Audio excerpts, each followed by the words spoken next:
Hello everyone, welcome back to the channel. So today we are going to study an important concept from genetics known as epistasis. Epistasis explains how different genes interact with each other to control a single trait or single characteristic in a body, in an organism. Okay? Before proceeding towards the video, I just want to request, do please like, comment, share and subscribe to my channel. So this concept, helps us understand why many traits do not follow Mendel's simple inheritance pattern, right? There are some Mendel's law जो कि inheritance को बताते हैं, inheritance को explain करते हैं, how the characters are transferred from one generation to another, वो explain करते हैं, but there are some examples and there are some species जो कि मेंडल का ये इनहेरिटेंस पैटर्न फॉलो नहीं करती, मेंडल लॉ को फॉलो नहीं करती. तो क्यों फॉलो नहीं करती, हाउ सर्टेन जीन्स और cluster of genes regulate a single trait in a body, वो सब हम आज समझेंगे. So first and foremost, we are going to start with introduction. See, Mendel ने इनहेरिटेंस को एक्सप्लेन किया based on traits controlled by a single gene. ठीक है, मेंडल ने कहा कि एक जो सिंगल जीन है वो इस कैरेक्टरिस्टिक को be it a pod height, be it a pod colour, be it a stem height, be it a plant colour, जो भी पाइसस सटाइवम के साथ उसने ये एक्सपेरिमेंट किया था, पी प्लांट के साथ. And while he was experimenting he analysed and he portrait कि एक कैरेक्टर जो है वो, एक जीन जो है वो एक कैरेक्टर को एक जीन जो है वो एक कैरेक्टर को कंट्रोल करता है, and that's how inheritance is regulated in the body. लेकिन अगर रियल लाइफ में हम देखें तो रियल लाइफ के अंदर most traits are controlled by 2 और मोर जीन्स. अगर हम रियल लाइफ एग्जांपल्स देखें, by real life examples I'm not saying कि Mendel law of inheritance कहीं पे भी follow नहीं होता, it's not like that, but then mostly characters, mostly traits are controlled by 2 or more genes. ठीक है, so जब genes interact करते हैं आपस में to influence the same character, उस phenomenon को हम बोलते हैं gene interaction, gene communication for that matter. Epistasis जो है, epistasis is a specific and important type of gene interaction जहां पर एक जीन दूसरे जीन के एक्सप्रेशन को अफेक्ट करता है. ठीक है, इन अ मैनर, तो वो उसे हम एपिस्टासिस बोलते हैं. एपिस्टासिस की डेफिनेशन अगर मैं आपको बताऊं तो it is defined as the interaction between non allelic genes where one gene masks और suppresses the expression of the other gene, another gene.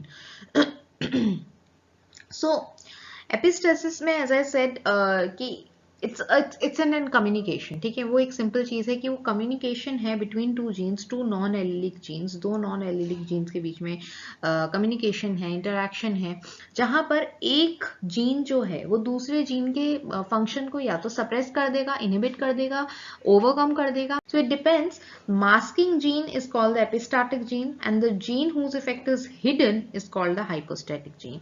ऐसा जीन जो कि मास्क कर रहा है, जो कवर कर रहा है दूसरे जीन के फंक्शन को, जो ओवरकम कर रहा है, उसको हम एपिस्टैटिक जीन बोलते हैं. तो जीन्स जो होते हैं एपिस्टैसिस में क्या होता है, जीन्स जो होते हैं वो मास्क करते हैं, सप्रेस करते हैं किसी के फंक्शन को, रोकते हैं या इनहिबिट करते हैं किसी के फंक्शन को, उसको हम बोलते हैं. अभी जो मास्किंग जीन है जो ओवरकम कर रहा है दूसरे के फंक्शन को, उसे एपिस्टैटिक जीन बोलते हैं, और जो जीन का फंक्शन सप्रेस हो रहा है उसे हम हाइपोस्टैटिक जीन बोलते हैं.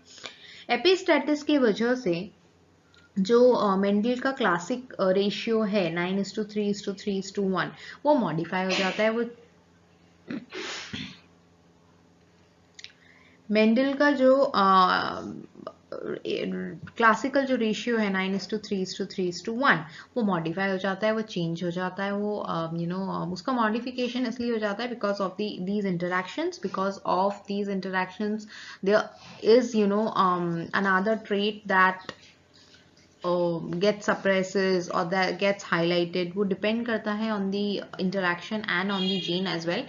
So उस वजह से ये जो रेशियो है वो कहीं ना कहीं मॉडिफाई हो जाता है. Now, एपिस्टैसिस का जो टर्म है वो आया कहाँ से? So it was coined by William Bateson 1907 में. एपी मीन्स होता है अपॉन, स्टेसिस मीन्स होता है स्टैंडिंग. सो इसका मतलब होता है जीन इज स्टैंडिंग अपॉन और overriding the effect of another gene, उसको सप्रेस कर रहा है, उसके ऊपर मास्क कर रहा है, जिसकी वजह से दूसरा जीन का जो फंक्शन है वो कहीं ना कहीं छुप जाता है, हिडन हो जाता है, उसे हम एपिस्टेसिस बोलते हैं। ठीक है। Now epistatic and hypostatic genes जो मैंने आपको अभी समझाया, एपिस्टैटिक एंड हाइपोस्टैटिक जीन्स क्या होते हैं। सी एपिस्टैटिस में दो तरीके के जीन्स इन्वॉल्व होते हैं। As I said, epistatic gene वो जीन होता है जो सप्रेस कर रहा है दूसरे के इफेक्ट को, जो मास्क कर रहा है दूसरे के इफेक्ट को, और हाइपोस्टैटिक जीन वो जीन होता है जिसका एक्सप्रेशन मास्क हो रहा है, जिसका एक्सप्रेशन सप्रेस हो रहा है। सो यहाँ पे so the active one is epistatic and the passive one is hypostatic. तो depending on the situation epistatic gene dominant भी हो सकता है, एपिस्टैटिक जीन रिसेसिव भी हो सकता है, डिपेंडिंग ऑन द सिचुएशन। ठीक है, depending on the interaction, depending on the genes, तो वो चीज डिफर करेगी। एपिस्टेसिस के टाइप्स होते हैं कुछ, किस तरीके से जीन इंटरैक्ट कर रहे हैं, जीन कम्युनिकेशन किस तरीके से है। एपिस्टेसिस को हम क्लासीफाई करते हैं into different type. Most important types are dominant epistasis, recessive epistasis, complementary gene interaction, duplicate gene interaction, inhibitory gene interaction। हर तरीके का जो टाइप है वो एक स्पेसिफिक मॉडिफाइड फिनोटिपिक रेशियो देता है, जो कि बहुत इंपॉर्टेंट है for understanding the genetic makeup of an individual. ठीक है। So we will now study each type of epistasis in detail. ठीक है, dominant epistasis क्या होता है? See, dominant epistasis में the presence of just one dominant allele of one gene is enough to mask the expression of another gene. Genes में alleles होते हैं, ये पता है आपको। जीन्स हमारे जैसे अगर मैं टॉल की बात करूं, तो टॉल में there is one T coming from one parent and another T coming from second parent, so T is basically allele here. So यहाँ पर the two T's make one gene. That is how like each gene is classified into two alleles. ठीक है, तो अभी वो alleles में एक dominant एक रिसेसिव हो सकता है, दैट इज हेटेरोजाइगस कंडीशन। दोनों डोमिनेंट टीटी हो सकते हैं, that is homozygous condition, and दोनों शॉर्ट टी स्मॉल टी हो सकते हैं, which is homozygous condition again. So dominant epistasis में क्या होता है, उस जीन कोई भी एक जीन का एक एलील अगर डोमिनेंट हो, एक एलील अगर डोमिनेंट एलील वहां प्रेजेंट हो, तो वो दूसरे के फंक्शन को कंप्लीटली ओवरमास्क कर सकता है। ये जो इंटरैक्शन है, it modifies the dihybrid ratio, जो हम फिनोटिपिक रेशियो पढ़ते हैं डाइहाइब्रिड क्रॉस में, उसको ये मॉडिफाई करता है। सो इट मेक्स इट 12:3:1, उस रेशियो को ये इस तरीके से चेंज करता है। अगर मैं आपको एग्जांपल दूं तो a great example which comes to my mind is summer squash. तो समर स्क्वॉश का अगर आप फ्रूट कलर की बात करोगे, जहां पे डोमिनेंट एलील जो होता है, it prevents the pigment formation regardless of the second gene. वो पिगमेंट का फॉर्मेशन ही नहीं होने देता, सेकंड जीन कितना ही ट्राई कर ले। So that is one example of dominant epistasis. Moving forward to recessive epistasis. Recessive epistasis में क्या होता है, दो recessive alleles एक जीन के दो रिसेसिव एलीज सप्रेस करते हैं दूसरे का एक्सप्रेशन। ठीक है, दोनों रिसेसिव होने चाहिए, कंडीशन इज दैट। इसका जो रिजल्ट है, इसकी वजह से phenotypic ratio changes to 9:3:4। If you want if you want detailed crosses of these epistasis, please do let me know below in the comment section. I'll make a different presentation with all of the crosses and I'll explain you that also as well.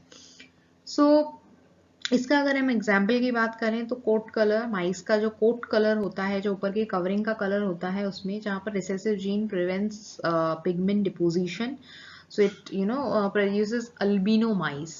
So that is an example of recessive epistasis. Complement gene interaction की अगर हम बात करें, complementary gene interaction में क्या होता है, both genes must be present in dominant form for the trait to be express. दोनों जीन्स डोमिनेंट में होने चाहिए। कॉम्प्लीमेंट्री यानी कि वो एक दूसरे के कॉम्प्लीमेंट होंगे, दोनों जीन्स डोमिनेंट ही होने चाहिए, तभी वो ट्रेट जो है एक्सप्रेस होगा। अगर कोई सा जीन रिसेसिव है तो फिनोटाइप अपीयर ही नहीं होगा। ठीक है, इसकी वजह से रेशियो जो आता है वो 9:7 है। फिनोटिपिक रेशियो की हम बात कर रहे हैं। अगर क्लासिकल एग्जाम्पल इसके हम बात करें तो फ्लावर कलर, स्वीट पी में, जो स्वीट पी का प्लांट होता है उसका फ्लावर कलर में, जहाँ पे दोनों जीन्स चाहिए होते हैं टू प्रोड्यूस पर्पल फ्लावर्स। ठीक है, then duplicate gene interaction. Duplicate gene interaction में दो जीन्स में से कोई भी एक gene can produce the same phenotype, either of the two genes can produce the same phenotype. कोई सा भी, दोनों जीन में से कोई सा भी एक जो है उसकी एबिलिटी होती है कि वो सेम फिनोटाइप प्रोड्यूस करेगा। तो as long as at least one dominant allele is present the trait appears, ठीक है, बिकॉज दोनों का कैपेबिलिटी होता है, दोनों का पोटेंशियल होता है। सो इसीलिए अगर दोनों में से कोई एक भी डोमिनेंट है तो वो अपने आप को एक्सप्रेस कर देगा। Only the double recessive condition produces a different phenotype. हम यहाँ पे डोमिनेंट की बात कर रहे हैं, अगर रिसेसिव है तो फिनोटाइपिक रेशियो डेफिनेटली चेंज हो जाएगा। अगर डोमिनेंट है डुप्लीकेट जीन में तो उसमें जो फिनोटाइपिक रेशियो आता है वो 15:1 आता है, ठीक है। Now inhibitory gene interaction. Inhibitory gene interaction में क्या होता है, एक जो जीन होता है वो एक ऐसा इनहिबिटर सब्सटेंस प्रोड्यूस करता है जो दूसरे जीन का फंक्शन कंप्लीटली इनहिबिट कर देता है, सप्रेस कर देता है। Even if the second gene is dominant its effect is blocked, ठीक है। तो इसका जो इंटरैक्शन है, it produces a 13:3 phenotypic ratio. ना अगर हम कंपैरिजन करें with Mendel inheritance, see Mendel का जो इनहेरिटेंस था उससे उसका जो डाई हाइब्रिड क्रॉस उसने जो समझा था उससे उसका जो रेशियो आया था phenotypic, it was 9:3:3:1. I have already made a video with detail crosses of Mendel's, I post the link in the description box below. लेकिन एपिस्टासिस की वजह से ये जो रेशियो है चेंज हो जाता है, मॉडिफाई हो जाता है। इसकी वजह से हमें ये समझ में आता है कि inheritance pattern are more complex and realistic than simple Mendelian genetics. It does not gets it does not it is not limited to only Mendel's law. अगर हम इनहेरिटेंस की जेनेटिक्स की बात करें, ट्रेट्स के कंसिडरेशन में या फिर जीन इंटरेक्शन के कंसिडरेशन में, so it is definitely more than Mendel's law. So वहाँ पर ही एपिस्टेसिस जो है वो एक एक्सप्लेन करता है that how it is different and how it can be understood. Biological significance की बात करें एपिस्टेसिस की, तो see epistasis helps in explaining phenotypic variation जो कि नेचुरल पॉपुलेशन में बहुत, रियल लाइफ में बहुत नॉर्मली देखने मिल जाता है, उसको वो एक्सप्लेन करता है। इंपॉर्टेंट रोल प्ले करता है epistasis in evolution, natural selection में। सी बिकॉज जब हम मेंडेलियन इनहेरिटेंस लॉ पर ही डिपेंडेंट थे और जब हम वहीं तक लिमिटेड थे तो वी ओनली अंडरस्टूड के मेंडल्स का जो इनहेरिटेंस पैटर्न है that is only right for the natural selection process or the evolution process. But when we got to know this like the genetics or the inheritance pattern is not limited to Mendel's law, then we got to understand that yes, natural selection has more wider probability of selecting the individuals. So epistasis बहुत ही important है medical genetics के लिए, because as many diseases involve interaction between multiple genes, तो उसके लिए भी ये बहुत important है medical relevance के लिए। Epistasis humans में अगर हम बात करें तो epistasis is involved in traits like skin color, because you see skin color is skin color differs in every kind of individual. Every kind of individual has different shade of skin color in itself, because वहाँ पर multiple gene interaction होता है, इस वजह से। It also affects metabolic disorders in human beings, genetic diseases, how individual respond to drugs, that is also gets regulated by different multiple gene interaction. So the concept is the foundation of personalized medicine. ये जो concept है कहीं ना कहीं personalized medicine को lead कर रहा है, एंड कहीं ना कहीं personalized medicine is going to get, तो कहीं ना कहीं पर्सनलाइज मेडिसिन का जो कॉन्सेप्ट है वो इससे बहुत ज़्यादा फेमस हुआ है, and personalize medicine is yet needs to be studied in detail. To summarize, I'll just say that epistasis is a gene interaction जहाँ पर one gene masks or modifies the expression of another gene. So it alters Mendelian ratios and explains the complexity of inheritance. There are different types of epistasis which produces characteristic ratios that are frequently asked in examinations, or